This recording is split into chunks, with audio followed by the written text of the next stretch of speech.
Yes, because we alternate with current events. Oh, Oh, right. it's not in my thing. Okay. We It's confirmed it with Asher because we're going to make challah plates in the ceramics, the art room. right. Great. That day, No, we're the doing week it on a before, Wednesday, so we then a checked with different one. Asher to do it on the other ones. Oh, Asher, would you please put in the woman's Torah study in my calendar for January, through June or whatever, because it's not in there. Thank you very much. Just so I know when I look. Do we have current events next week or the week after? No, the first one will be January 7th. Okay, great. Thank you. Yeah. So I we're all won't we're all be out taking there January 14th. I'm sorry, what? I'm going to miss January 14th, but Where are you going to be? I have something. I didn't realize it. I didn't It's okay. It's okay. mark them out. So I'm going to be writing a letter now to a lot of people to join us, but I think this is going to be our last um, thing of ethics of the fathers, Pirkei Avot, and then I want to do something else, and I'm curious if there's something particular that you would like to study. I was thinking, I did this years ago, which was pretty interesting, but every week there's a Torah portion and there's a Haftorah portion. And studying the Haftorah might be very interesting to see because the Haftorah has a parallel to the Torah portion, but we've studied the Torah so many times that might be interesting. And Where then, I'm really weak in the prophets and kings. so we could do Kings. Except you ruined King David for me. Well, now I can ruin King Solomon for you. Oh, those kings were terrible. We could do the Kings. Very few people study Kings. Right. So we could do Kings. That would be cool. So for all of you who don't know what Kings is, so the second part of the Torah is called the prophets or the Nevi'im in Hebrew. But the first half of the quote prophets are really narratives. And then it goes to like Isaiah and Ezekiel and Jeremiah, who give all these pronunciations about the doom of the people mainly. They're kind of like a little bit, okay. But so the first part is Joshua and the story of Joshua and coming into the land. Then the second part is Judges. Now we could do Judges. Yeah, I'm weak there. Oh, we did do Judges, I think. No, I only did the women. Judges has Samson, Deborah, Jephthah. It's each chapter is about a different character, and most of them were so bad that the next part called Samuel is where the people say, we want a king. We don't want any more of these judges. And then we get first King Saul, then King David. And then at the death of King David, it goes into the next section called Kings. It's the story of starting with King Solomon of all the different kings of Israel and all they were really characters. And ultimately it ends with it, then it goes to the prophets because the temple's destroyed and the narrative of the people in the land basically disappears. It's the end of it. So, would you want to do judges or would you like to do kings? And we can, if we do, maybe we should do judges because it's shorter, because we're only doing, the spring semester, so to speak, and then do kings next year. That Or would would be you, good. That would work. Could we ever do anything that maybe this isn't the scope of this class that sort of compares across maybe the three major monotheistic religions and how they look at the same? yes, that would be, I did do that like during COVID. I had this really good program on COVID called The Priest, a Rabbi, and an Imam Discuss. Oh, that was wonderful. That was And great. they did exactly do that. I mean, we could do part 2 of that, that would be, but that was an evening class because a lot of people attended that in the evening. Right. So Leslie, I could definitely look into that for that would be separate. You know what I mean? Oh, okay, yeah. I mean, yeah, I think. Like, I don't really know how that is different from other Protestant religions. I would love to know more. So maybe we just do Christianity. To understand it. Understanding Christianity and look at Baptist, Presbyterian, Episcopalian, Methodist. Yeah, what the differences are. And that would be great. And Any I of them have would be friends. great. I have like pastors who are friends that I could invite to come on, and Oh, that would be good. yeah, Yeah. it wouldn't But be you- me. It would be them. I would be the That's host. I okay. would be there. Yeah. Yeah. Okay. I would do that in an evening though, because I Right. think more people would show up, who work would want to do that. So that's a Good good idea. idea for a Zoom program, maybe to do, this year as well. I mean, I would love it because, if I don't know very much about Judaism, I can assure you I don't know much about anything else. Okay. Well, we all know some things because we live in a Christian culture, so Yeah. we know, But what what's blows true my and mind. what's myth? We're hearing an awful lot about be a good Christian now and that whole evangelical and all that. But truly, I think they're all changing the narrative of what their gospel is teaching to what Well, don't Jews do the same? everybody does. But I think what I hear is, just on social media and what have you, is maybe not what people are what's being said at the pulpit. Well, if you think of, yeah, but we can think about ultra Orthodox or the Haredim and who think we're not even Oh, Jewish. they'd spit on me. So yeah, so it's very interesting, but yeah, I think it would be interesting. I was going to say what I find fascinating. I just saw YouTube Dancing with the Stars, that show. There was a Hanukkah Right. Dan. I mean, and I thought, we're like such a small percentage of the world. We're half of 1%. And look at the influence that they would do a Hanukkah. Do It they was the do a, first time they had. God only knows how I know that. yeah, I but don't they watch the didn't do show, a but boot. There's not a Muslim dance and there's like a But they billion. did a klezmer dance. I mean, I just Well, saw. the one I saw was a new Hanukkah thing, but they've done a few. But Yeah. my point is, there's a billion Muslims in the world. They've never done a Muslim dance. I don't think they There are like, dance. I don't know, a billion Hindus in the world, and there's nothing. And we're this tiny little, hold on, I don't know that the Muslims dance. The women, I don't think well, dance. there's a Sufi dance. Unless they're belly dancers in one of those. Well, whatever. It was like, listen, this dance on Dancing with the Stars, the women were in like skimpy clothing and whatever, but they were spinning like dreidels and they were doing, I mean, it was a style that with the Hanukkah flavor, there were I'm just saying that I reflected, we're such a small, tiny people. We're like what's the name of that group that, the group that were oppressed in Burma. What was that group? the Rohingya. The Rohingya. We're like the Rohingya. We're so obscure in terms of numbers, and yet our influence is like huge. So it's interesting. Our people know us, for better or worse. They know us. But how many Jews know about Judaism? So I would vote for you going back to what you said about judges and the like. Most of us know some things about Christianity and about the world around us, but I find Jews, including myself, know very little about Judaism itself. But there'd be two separate classes. There'd be separate. The one for the Christian class would be at nighttime with guest speakers. Yeah. Our women's Torah study, we were debating it. You got on a little late, between judges and kings. Yeah, both are interesting. Yes, and I would think, yes, I'm interested in Christianity too, and Right, but not for this class, because Yeah, I couldn't teach Christianity. I would invite Christians to teach it. Right, but you can see the links. I like both judges and kings, and there's a lot of sex and violence in them. So Yeah, which we love.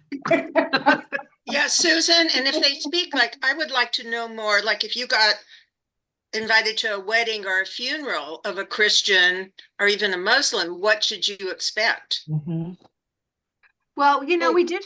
Well, yeah, there's more there. That's another class, because that was more like the priest, the rabbi, and the imam discuss, where each we picked one thing and they all shared their points of view. Yes. We have a Chabad bat mitzvah all weekend, this coming weekend. And I mean, I've been asking questions. I have no clue what to expect. I'm telling you right now, it's going to be a lunch And then she's going to give a little teaching, and it'll be all Okay. women. It'll be all women, I think. Might be men and women I separated. don't know. She doesn't read from the Torah. She doesn't No, I chant know from any that. text. But the one I've been to a couple, and the girl like gets up and gives a Devar Torah, basically. You Stay know. tuned. Yeah, we'll hear about it. But that's Well, progress. My niece had a bat mitzvah and at 12 years old. And, Right. and she gave it like a Devar Torah and Right. the two learned women, the Rebbitzins, and we had facials and massages after. Oh, Oh, I agree wow. with that. that's very good progress. I'm impressed. Well, then we have our granddaughters 2 weeks later, and she practically has told the rabbi and the cantor, you guys can sit down and relax. I'm doing everything. That's fantastic. Okay, so this is going to be so we're going to start Judges. Let's start with Judges because chronologically it's before Kings. Then Okay. we'll skip the whole King David thing, which we've already done. And the King starts with the death of King David and Solomon being appointed the next king. Not Saul. No, Saul's before David. Right. And then Solomon, that's the one that he had with Bathsheba, after he seduced her, their second child, Shlomo. And he's the one that built the first temple. And after he died, that's when the country split into two kingdoms upon his death, the kingdom of Israel and the kingdom of Judah. And we're all from Judah. Kingdom of Israel disappeared. That's why you've heard of the 10 lost tribes of Israel. It was the bigger kingdom. It had 10 tribes in it. We only had 2 in Judah. So why did Okay. that one disappear? Because they were conquered by the Assyrians, who were brutal, murdering civilization, and they invaded and conquered and carried them off to captivity and sold them into slavery and occupied the land or, got rid of them. But if And it was one people that just split, yes, it was like a civil war. They had a civil war because what happened was, we'll read about it, but I'm happy to tell you because it's interesting. So there were 12 tribes. Well, think of like the 13 colonies, okay? Think of it like that. Everybody had their own chiefs and little governments, but they all are under one king, King Solomon. But after he died, his son, he was pretty brutal, King Solomon, and he conscripted a tribe, an entire tribe, all the men for 1 month every year to come and build the temple. You were almost like forced to do slave labor for a year, which they didn't love. And so they talked to his son, and his son, they said, if you'll be more lenient, more liberal than your father, we will be your loyal citizens. And he said, no, I'm going to be even more brutal than my father. And so 10 of the tribes basically seceded and started their own country with their own king. And even though it's the exact same culture, exact same beliefs, everything, but they had one was in the north, the northern part, that was 10 tribes, and then the other was in the south. And the south one had Jerusalem and the temple, and the north had another sanctuary in a place called Shiloh, which was up north in northern Israel, where they worshiped. And I don't think, I haven't been able to find a lot of research. I think you went back and forth. You could visit, you could go, but they just had different kings and or maybe they were enemies. I don't know. But the book of Kings is so interesting because it tells about the kings in each country and what life was like in each country according to those particular kings. And some of them were really corrupt. Oh, And yeah. brought idols in, and there was Jezebel, one married Jezebel, and she brought in idols, and then she was murdered, thrown out a window. That's And a good so, story. what? That's a good story. It is a good story. So we'll read that one. But we have in the book of Judges, Samson and Delilah. We have Deborah. We have Jephthah's daughter, which was horrible, what he did to her. And there's other different leaders. Gideon is one, and they arose during wartime. So I think we should do that one because it will take just the spring, and the next year the judges will probably the kings will take the whole year, and it'll be very interesting. So we have a plan. So now I want to look at, because I found some really good wait, I have to do share first. Wait a minute, Judges first and then Kings, because, Correct. okay, good. Yeah, but today we're going to do our last Pirkei Avot, Oh, really? Okay. which I have. I mean, okay, so let me go down because we did 3, we did 4, we did. Oh, wait, I went to here where it says start here. Oh, start here.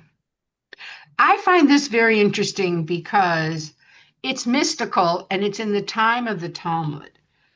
So, Leslie, read this. I think you'll find it interesting. Rabbi Eliezer, the son of Yaakov, would say, "He who fulfills one mitzvah acquires for himself one angel advocate. He who commits one transgression acquires against himself one angel accuser. Repentance and good deeds are as a shield against retribution." Okay, so Interesting. what's interesting about this?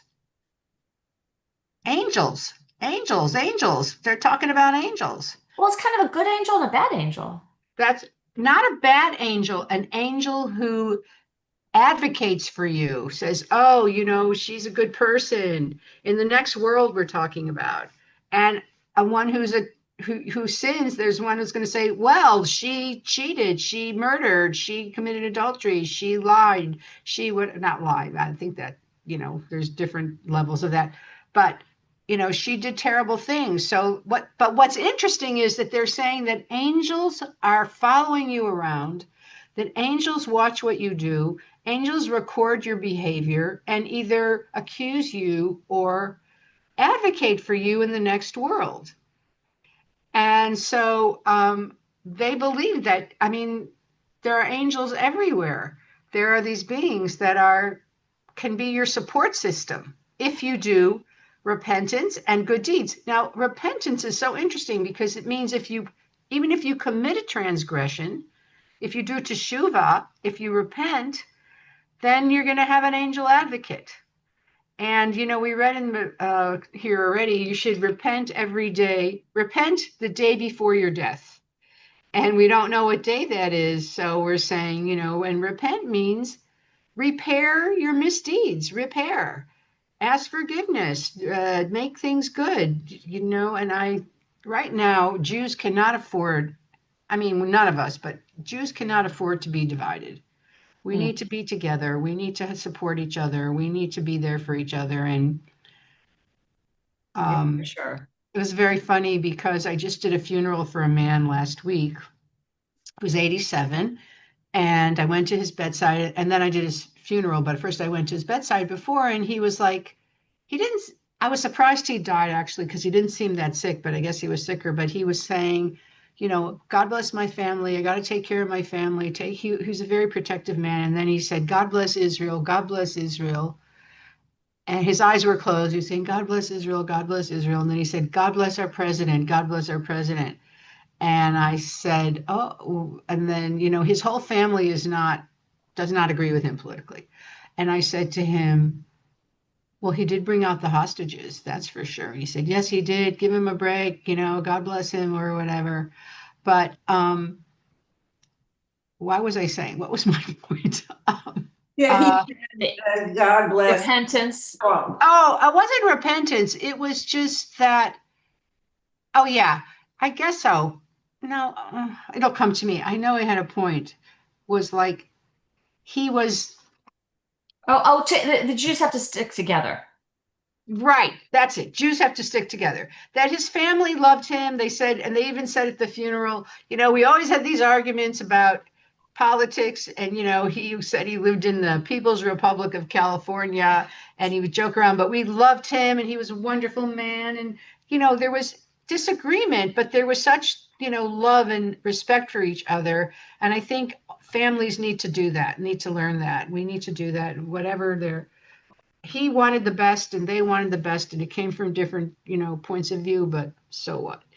So, okay. So I love this. Question, these angels, are Yeah. they former humans and do No, all humans no. become angels? So that's a whole different The breed. whole other breed. angels are different creatures than humans because angels have no free will. They have to be good or they have to be who they are. They have no ability to change their nature. And usually, this is all, speculation by the Right. rabbis. They all have one task at a time. So, like the three angels who visited Abraham when he was sitting out in his tent, and they came, and one of them said, "You're going to have a son in a year."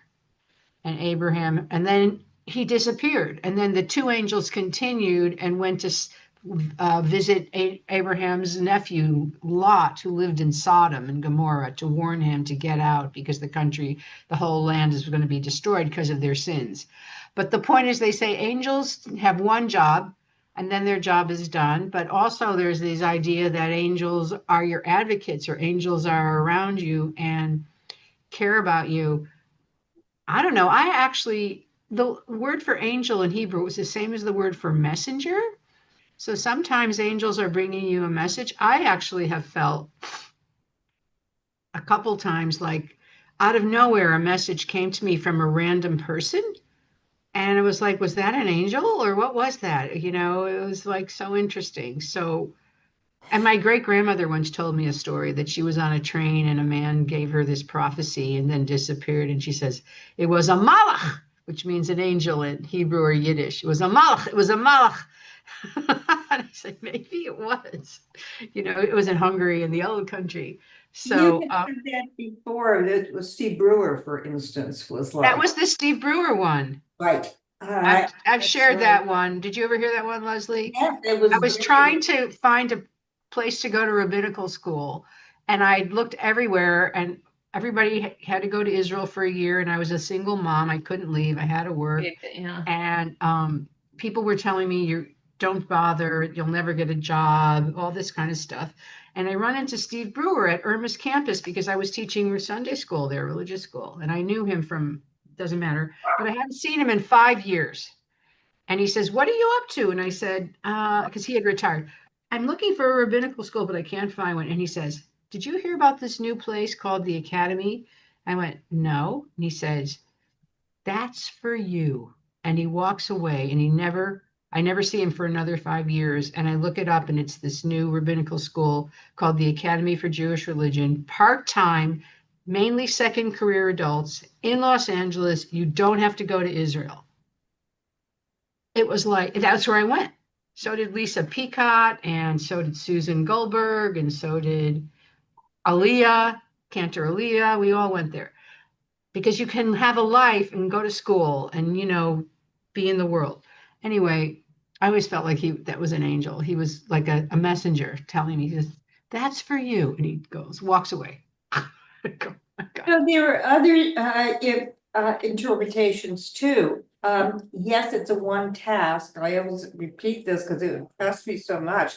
Rabbi Feinstein talked about when he was in the hospital with cancer and he couldn't stand the treatments. And he was started to pull out all the plug, whatever The tubes. thank you. And the nurse came over, a male nurse, and said, "I gotta stop you. You're not gonna do this. If you go, there'll be too much paperwork. And I'm not gonna do all that paperwork." And Feinstein thinks that this was like an angel of that moment, keeping him alive there. And there are other instances of that too. I mean, we just read Jacob's Ladder with the angels. Angels going up and down, but that was a dream. That was a dream. That was a dream, okay. Right. There are others that say, that there was, like your, epiphany there. There are others too that have said, like an angel has come and then that. Right. Well, the angel who stopped Abraham from killing his son Isaac. You know what I mean? There's mentions of angels all over the Torah. Yeah, People go, "Oh, Jews don't believe in angels." I go, "Well, you can believe or not, but they're definitely mentioned." Whether that's you why want to it's believe. important, I think, for us to focus on Jewish texts, because we don't know these things, and certainly I didn't know. And who's the angel accuser? Well, that's Satan from earlier on, from some midrashim. having an accuser there with the Job story in Job. Well, it could be, but also, well, yeah, there's an amazing story. I read it at Temple once by Isaac Leib Peretz about Boncha the Silent. It's a really famous Yiddish story about it's basically an accusation of the whole of the next world, because it's about this guy who's completely oppressed and exploited and treated terribly in his entire life, and he never complains. He's silent. He never says one word against God. So when he dies, and he's run over by a wagon of a man whose life he saved from a runaway wagon like 10 years before. It's like every terrible thing you can have. And he was silent, and he was silent. So he goes to heaven, and he's before the heavenly court, and there's the accusing angel and the defending angel. And the defending angel talks about how he was so saintly because these terrible things happened and he never complained. He was silent. And then the prosecuting angel says, well, just as he is silent, I will be silent. I have nothing to accuse him for. And then they say to him, did you want to say something, Cindy? When you're done, I'm sorry. Okay, it's a minute. They say to him, Boncha, and he's thinking the whole time, are they talking about me? He's so humble. He's so broken, really. And they say, you can have anything you want in the entire world, all of paradise, and Abraham and Isaac and Jacob and Moses, they're all there. Boncha, whatever you want, you could have anything. And he goes, anything, really? I could have anything? And they go, anything. And he says, well, if it wouldn't be too much trouble, I would like every morning a hot roll with butter. And it's like that was his idea of paradise because of the terrible life he lived. And the last line is, everybody hung their heads in shame. And the prosecuting angel gave a bitter laugh. And it was kind of like, this is your idea of holiness? Such suffering? Come on. Really? It's over the top. It's an accusation. That you could make a person suffer so much that would be his idea of paradise, a piece of bread with butter, hot piece of bread. Anyway, Cindy. Yeah, and I think God can appoint us as angels. I had an experience last year where I ran into not a close friend, but someone I knew at Vaughn's, and I was there with my cart, and she was walking and bumped into me, did not have a cart. And, hi, how are you? All that. And she says, oh, I just had a suspicious mammogram. So I ended up talking to her about what to do. And it ended up, she did have cancer. And I ended up guiding her through the entire process. Because Cindy had breast cancer, for those who didn't know. And it's someone I probably wouldn't have known. And, so I kind of told her, like, this is what you need to do next. These are good doctors. And she says, so you were the angel. She said, I don't even know why I'm here at the grocery store. I don't need anything. Mm. Wow. Okay. And, Yes. That really says a lot. Like you were the instrument. You were the angel. God appointed me. That's beautiful. I love that idea. Okay. Any other comment? Okay. All right. So just finish this. Well, wait a minute. I don't like that. Trying to make it a little bit less so I can see you, but okay. Just finish this sentence, Leslie, Rabbi Yochanan the sandal maker, which, by the way, I love that it says Rabbi Yochanan the sandal maker, which shows us, because it annoys me when like these ultra-Orthodox in Israel say, I don't have to work, I don't have to do anything because I'm studying Torah. Here are the guys who are writing the Talmud, who are doing all this, and they have professions. Rabbi Yochanan, the sandal maker. He's a shoemaker. So it just tells you. Okay, Leslie, finish. Yeah, don't get me started on that whole thing. All right.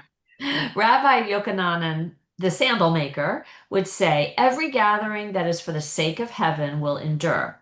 That is not for the sake of heaven will not endure. Okay, so this is come up a lot. That's kind of weird. Well, what does that mean? Okay, I'm going to stop share for a minute. What does it mean for the sake of heaven? I mean, just to pray to God or something no, like that? Hold on. I'm taking it really literally. Okay, does anybody know? Susan, do you know what for the sake of heaven Well, means? they talk about arguments between Hillel and Shammai, and they were for the sake of heaven. They were for the sake of pursuing truth and the way of the mitzvah, not for putting each other down. And so that's what I'm thinking, for the sake of heaven would be for goodness, for following. Exactly.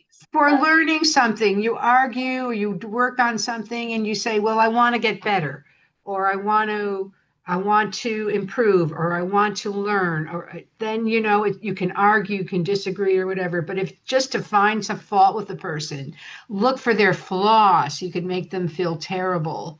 That's not for the sake of heaven. Right. So we talk a lot about what's your motive. It's so interesting in Judaism that in this part, that's like your motive matters because the result will be different based on your motive. You're arguing, but what's your motive? To go, aha, gotcha, or you're wrong, or shame somebody, or to say, oh, well, what do you.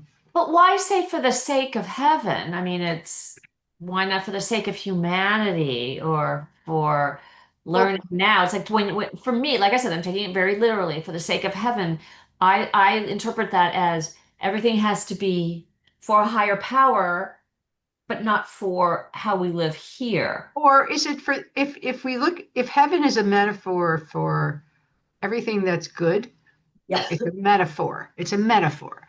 So you say, for the sake of heaven, for heaven's sake, you say, oh, for heaven's sake, for the sake of goodness, for the sake of uplifting, for the sake of elevating, you can do things. But for the sake of tearing down, or the sake, and you say for humanity, I mean, heaven is when you say humanity, it's such a loaded word because people have such varied interpretations of what humanity is. And you know what I find interesting? Somebody will do something wrong or bad, and they'll say, well, they're only human. So is that the sake of humanity is an excuse, or you should say, you're a human, you should know better. I mean, we can take it both ways. Actually we read about it. The rabbi, I think it's the Rebbe of Kux, who said, oh no, it's Hillel. In places where people are not human, try to be a human. So in that expression, they're saying humanity is high. In this place where no one is being humane, be human, be humane. Human there is a good thing. And then if you say, well, he's only human, then you're saying, well, that means they're not accountable or responsible, or Yeah. they're inherently flawed. So it's a mixed. So what do you think to be human means? Let me ask It you. means to be mixed. It means to be mixed. Yes, Susan? The sake of heaven is for goodness. It's not for and actually the Ten Commandments and the laws came. But I'm asking what human means. Human can be both. It can be flawed. We're both with the Yetzer Hara and the Yetzer Tov. It's mixed. It's a human, for the sake of heaven is very we know what it is. It's kind of one dimensional, whereas to be human, you have a choice. How Yes. how you're going to define your humanity, how you're going to embody your humanity is your choice. And there's an interesting commentary in I think it's Rashi, in the beginning, where it says, God says, hi, Lori, nice to see you. Let us make man in our own image. Let us, and there's a big question, who's us? Right. Who's us? Why is God saying us? And so they've said that he was talking to his previous creations, which were angels and animals. And he said, I'm going to make a human being. It's going to have angelic qualities, and it's going to have animal instincts and animal qualities, which is like eating, sleeping, having sex, all the physical qualities of an animal. But I'm also going to endow it with angelic qualities of kindness and memory and compassion and love and whatever. So she's here. So you're right. Human is mixed. Oh, Lori, you're twice now. Yeah, because I got cut off. So Oh, sorry. all right. Well, we see you 2 times. I'm sorry. Very nice. I'll Anyway, be back. okay, so that's for the sake of heaven is very clear, as opposed to for the sake of humanity. It's our choice how we want to define our humanity, but we do know when we say inhumane or unhuman, we're talking about something bad. You're not human. So hopefully a human would be a more elevated creature. Okay, so let me But see. does it imply also that if you have a gathering and either is something really important and life-changing and good or bad? Because it says every gathering, well, Okay, what are you saying like what if you're about just at a gathering or just went to the beach one day? Like, what are we does talking every about? gathering have to fall into it's, really good, Oh, good? gathering. I see. Every gathering. Wait, Lori, I'm admitting you one more time. Every gathering that is for the sake of heaven will endure. It doesn't say that every gathering has to be for the sake of heaven, but the ones that are will last. Yeah, They'll last. They'll have impact. I think So there's a big gray in here that they don't really talk about. right, because that we mostly live in the gray. Right. So they're Uh-huh. saying when you do something for the sake of heaven, it has impact. When you do something that isn't for the sake of heaven, it passes. It's basically what they're saying. It has no impact. Okay, so let's The beach continue. that Leslie raised. Um, I'm sorry, what, Susan? well, Leslie said going to the beach or something. That's not going to endure. You just go to the You beach. know what? It depends. It I don't know. I know in Israel when I went there as a student on Shabbat, everybody went to the beach that were not religious in Tel Aviv. It was the most beautiful day of family time that It I'm was for the sure. sake of heaven. I think it was for the sake of heaven. They didn't work. They all went to the beach with their children. Everybody was with their families. I remember sitting around, it was packed. There would be these guys who would come up and down the beach selling ice cream that you would buy out of their refrigerated backpack or whatever, pack box. And it was the most beautiful scene. And it was very loving and enduring as opposed to people getting drunk or getting in trouble or whatever. It was just this beautiful, peaceful thing that I bet lasted in some people's minds or children's minds or the beautiful memories of what it means to be a family. So I think when you're doing something from a place of beauty and love, whatever it is, goodness, that's sake of heaven. And it does have an impact that lasts. You influence people, just like my God, what Cindy did was unbelievable in that supermarket. Wow. Okay, Rabbi Eliezer. Susan, why don't you read? So Rabbi Eliezer, the son of Shemua, would say, the dignity of your student should be as precious to you as your own, the dignity of your colleague as your awe of your master, and your awe of your master as your awe of heaven. So, wow, what does this mean? Respect. Respect. Respect. And this was a school. They were in like a learning academy. So you need to treat your students with respect and your colleagues with awe, and your master, meaning your boss. There's your student, your equal, and the person above you. There's 3 levels of the relationship in this passage. And in each one, you should teach them with respect. And it's just civility, you know what I mean? If everybody treated each other, and whatever. So that's that one. Okay. Cindy. You're hearing. Got it. Okay. Rabbi Shimon would say there are 3 crowns, the crown of Torah, the crown of priesthood, and the crown of sovereignty. But the crown of good name surmounts them all. It should be a good name. Yeah. A good name. Surmounts them all. So the Torah, has those crowns on them, the beautiful crown. This is like metaphorically and literally. And the priests wear these incredible headdresses, and sovereignty is the king wears the crown. but the crown of a good name surmounts them all. Okay, what do you think a good name means? You have a good reputation for doing the right thing. Trustworthy, Trustworthy, There's nothing written against you. respectful. respectful, kind. Honorable and with integrity. That's right. That's right. And so that is, again, this section of the Pirkei Avot is about respect. First of all, giving respect, and also what is the most highest thing that we respect? It's not a king. It's not even the Torah. It's not a priest. It's a person with integrity, kindness, honesty, dependability, trustworthy. These are qualities that are important to us as Jews. And this is like 2,000 years ago, which is pretty, amazing how much ethical teaching there is. Okay, let's read this one. Lori, you want to read this one? Rabbi Matya. Rabbi Matya, the son of Harash, would say, the first to greet every man, be a Be tail. first. Be first. Be first. I'm sorry. Be first to greet every man, be a tail to lions rather than a head to foxes. What does that mean? Well, let's think about that one. What does that mean? Be a tail to lions rather than a head to foxes. Okay. So what are the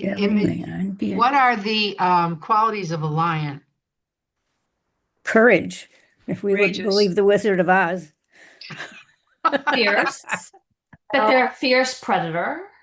Well, they're courage, but they're considered the king of the jungle, right? The king. Mhm. There's something about them that is very powerful. They're leaders. So they're saying, it's better to be the smallest follower of a person who's a lion than leading the sly foxes. The foxes are sly. So they're saying better to be not the head of foxes, better to follow. Again, it's talking about ethical behavior and how to be, but be the first to greet every person is so interesting. There's a very famous story that I read about this rabbi in a small town in Germany, and he would take a walk every morning and he would see a policeman, a German policeman, and he would say, "Good morning, Herr Mueller. Good morning, Herr Mueller." And the policeman would say, "Good morning, Rabbi." And this went on for years. He would take his walk, and he knew he was a rabbi.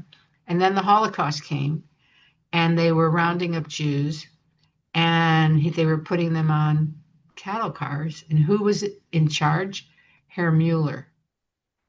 And he came up, the rabbi, and the rabbi said, "Good morning, Herr Mueller." And the guy said, "Good morning, Rabbi. You go that way. Just go, run, get out of here." And he saved his life. Huh. Because he knew him and because he was the first to greet people. And it's interesting because I lived in New York, and then when I moved to LA, still people say good morning if you pass them, much more here than they ever did in New York City, believe me. And my neighborhood is Orthodox. And if I'm walking and they're walking on Shabbat, people will say, hello, hello. They don't, little kid said to me, "Shabbat Shalom." And I said, "Shabbat Shalom." I'm sure the parents were surprised. I was walking out of my house or something on Shabbat. But to greet people why is greeting people valuable? It brings you together as humanity. I mean, whenever I'm out walking and I see someone and they say hello, it's a tiny little kindness instead of someone looking away when you walk by, And greeting people that you don't know that well. I mean, first of all, what's great about greeting is it means you see them. You're recognizing them, you're acknowledging them. They're not nothing, you see them. But I think about how much when I first got here, I wasn't a rabbi yet, I was in school. And I went to services. This temple was so different when I have to say I brought a lot of changes to the temple. But one of them was, I said to the rabbis, and it was all men, except for Rabbi Fox, when you start the service, ask people to say Shabbat Shalom to each other, which, we do all the time now. Mhm. They wouldn't do it. They wouldn't do it. I said, no, they thought I was crazy. I said, no, I'm telling you, people are shy and they come, they don't really, they know you, but they don't know you. And it's a way to break the ice, just to say Shabbat Shalom. It starts something. No, they wouldn't do it. It took them 2 years Oh, of God. me saying, do it. You're going to see what's going to happen. It's going to change things. And then finally, I think they started doing it because HUC training for rabbis, certainly in the 90s or whatever, were very much about the rabbis here and you're there. You know what I mean? The Well, rabbi yeah, is they speak to you. right. Or And at you. Yeah, yeah. that's right. This is from Asher. That's why the phone and social media drive me crazy. People need human interaction. So I would say hello. And then, what's very important is there are not a lot, but a number of single women who come to temple by themselves, including some in this class. And it's very important to say, hi, come and sit with me. Nice to see you. Good Shabbos, Shabbat Shalom, or whatever. It makes all the difference in the world when you do something like that. So seeing someone and acknowledging them is a big mitzvah and makes a big difference. And that's why I don't like to see anybody standing alone at the end when we sing Oseh Shalom and Kaddish and whatever. It's like, there's no need. We're all together here. So anyway, that's a big teaching about be the first to say hello. But it was so funny how the rabbis wouldn't do it. Well, good for you. Oh, I know what I was going to tell you. I knew there's when I was in school, I was an intern for I may have told you this, Rabbi Miriam Hamrel, who teaches Chevra Torah once a month or twice a month on Saturday mornings. And I was her intern for 2 years while I was in school. And she had services on Saturday mornings, not on Friday nights, even though it was kind of like between conservative and reform. It was just a little bit more than reform. Anyway, um, first thing I noticed what she would do is when she talked about the Torah, she would ask people what they thought. She'd say, well, what do you think? What do you think? And I'd never seen a rabbi do that before, interact. But then because they took the Torah out on Saturday morning, you would march around with the Torah. And it was a small little shul. It was like 80 people, okay? I'm following her down the aisle because, the rabbis are taking the Torah, and she hugs every single person. So I started hugging too because I thought, oh, what am I going to do? Say, shake my hand or whatever. So it'd be the human interaction, the warmth or whatever that I saw her embody. I'd never seen in a rabbi before. And I said, that's the kind of rabbi I want to be. And then when I came to Wilshire Boulevard Temple, and I had so many meetings when I first started, people said, I've been coming here for 30 years and I don't know anybody. I've been coming here for 25 years and I know 2 people. And I said, that's crazy. There's got to be a way. Just tell people to say hi. Finally, now we do it. Now, oh my God, it's incredible. Rabbi Nickerson, and I don't know if you've been to services lately. When you say Kaddish, he invites people to stand up and share who they're saying Kaddish for. So we get to even know more about people now, and that's the important part of Temple, the community. So, okay. Yeah, I did that last month. Right. It's meaningful for everyone. Susan, speaking of that, do you want name tag Sunday? I think that's a lot of name tags. What do you think? Yeah, why not? Okay. I would do it. People Yeah. don't remember, and sometimes when you're bombarded, Sure. people Yeah. you really forget. Do you need some? We'll do it. Okay. All right. Okay, so now have a little bit more to go. The world is comparable. Yeah, that's okay. There's some. Oh, this is really helpful. Okay, who hasn't read? Merle.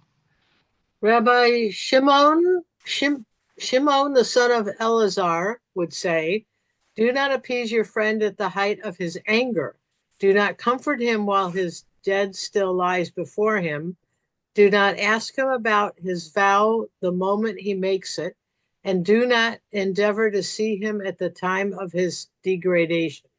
Degradation. Yeah, Okay. wow. That's really, this is psychology. When a person is furious, it's not a time to, you just let them vent, they're saying. You know, they're not going to be, you just let them calm down. You listen, maybe pat them or whatever, let them do it. Don't try to appease them while they're really angry. Just wait. Do not comfort him while his dead, it's like people don't know what to say at a funeral. They're talking about like at a funeral. A lot of people say, I mean, terrible thing. Well, not helpful. Like, well, they had a good life. Well, at least they lived till this time. Well, what's the other one they say? In a better You- place. they're in a better place. They're Or at peace. you can't, God doesn't give us more than we can handle. All these platitudes. Don't comfort him. Just say I'm sorry. Or actually, according to what is it, the rabbis? Maybe it's the Talmud. When you go to a shiva, you're supposed to just sit with the person and let them start talking. You're not supposed to start. You're supposed to just sit there and say how are you or I'm here, and that's it, and wait for them to talk or not, but not bombard them. Do not ask him about his vow the moment he makes it. Like, are you sure you mean that? Really? Are you going to do it? I'm never going to smoke again. Yeah, you always say that. You say that, but you always smoke. You know what I mean? You're just breaking it. And don't try to see them at the time of their degradation. In other words, when they're, give people when they're embarrassed or they're, being humiliated, don't watch or don't stare or don't be there. You give them I have their I have a privacy. question about that one. Yeah. It seems to me that if somebody had been degraded for some reason, by not showing up to see that person at the time, you're kind of ignoring them when they need some comforting. I don't think that's what it means. I think Okay. it means don't run and watch them be humiliated. I see. I think it's Okay. don't try to go see what's going on. I see. Okay. Don't be But a don't go nosy. to the public stonings or Yeah, anything. don't be part of it, or don't be a gossip, or don't be enjoying somebody else's humiliation or something like that. Okay. So that's what I think. And that comes with this amazing thing. This is so amazing.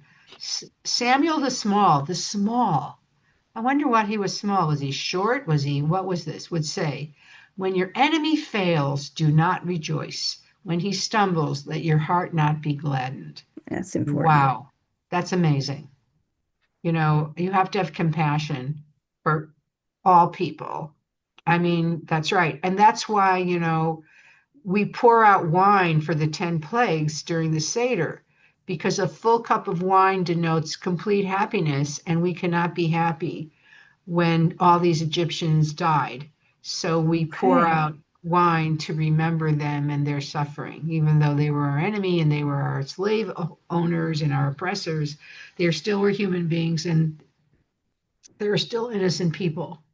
So I find that to be a very, forward-thinking quote 2,000 years ago. People, there was a morality and ethic. Okay, this is a great one. I think this is important, and it also has some flaws in it. That they, when Israelis died, Hamas rejoiced. When 9/11 came, there were parties in the street and they were giving out candies. And I see that you should, and Leslie's point about humanity, they were humans too. But on the other hand, there were Nazis in World War II who had that was genocide and murderous and torture. And we saw that I have photos of the Americans rejoicing. Oh my God, dancing in the street all over the world. But well, they should. I mean, these were years of cruelty. So why wouldn't they be glad that those years, that yoke of inhumanity and terror forge over. Okay, so I think it's a good question, and so I'm wondering if what they mean, because in the Torah it talks about how if you see the ox of your enemy fallen in a pit, you have to pick it up and take it out and bring it back to him. And Right. maybe when they say your enemy, they're talking about your, not the national genocidal movement, but your personal foe, your personal enemy, Your one-on-one, competitor, maybe. competitor, rival, I something get like that. that. I guess it's a qualification. You're right. I'm just saying, I wonder if that's what he was thinking, because you're right. There are certain enemies that you can't. On the other hand, it's interesting because when I hear there's the Hiroshima, when they dropped the atomic bomb and, it stopped World War II, it stopped everything, but it's devastating really to think of what happened. So I guess you have to pour some wine out of your cup to show that you're humane, even if they're not, meaning you have to have some feeling. But the Nazis just feel like beyond the pale. I agree with you, Susan. Yeah. They feel like beyond the pale, there's no forgiveness for them. Right. So it's a challenge, this one, to think that. And so, though, I mean, he was living in Roman times when they were torturing Jews, so it's pretty interesting. And I want to conclude with this one because I love it. Look not at the vessel, but at what it contains. There are new vessels that are filled with old wine, while old vessels that do not even contain new wine. So what does that mean? Well, the vessel would be the outside appearance. And what they contain would be the goodness or the malevolence or whatever. That's what I see with outside and inside. That's what we generally look at. But also, I think they're saying that there are youth that have wisdom and old people who have nothing. Don't just look at their age. To me, the new and the old is like age. Like there are young people with wisdom filled with old, like you say, somebody has an old soul, like an old wine is here, obviously precious and rare and valued. So don't look at the vessel, look at the wine. Age, the old, there are new vessels, new people, and new ideas, or young teachers, or young people who are filled with wisdom, old wine. And then there are old people that don't even have new wine. They're idiots or they're stuck in their ways. So I find that interesting as well. So it's 1 o'clock. I want to wish you all happy Hanukkah, happy New Year, and may the rest of the year be safe and peaceful for all of us. No more weekends Amen. like last Amen. weekend. And I will see you in 2026. And Lori, you're coming Sunday. I was just going to say, I'm not going to be able to make it. Oh, okay. All right. Well, stop.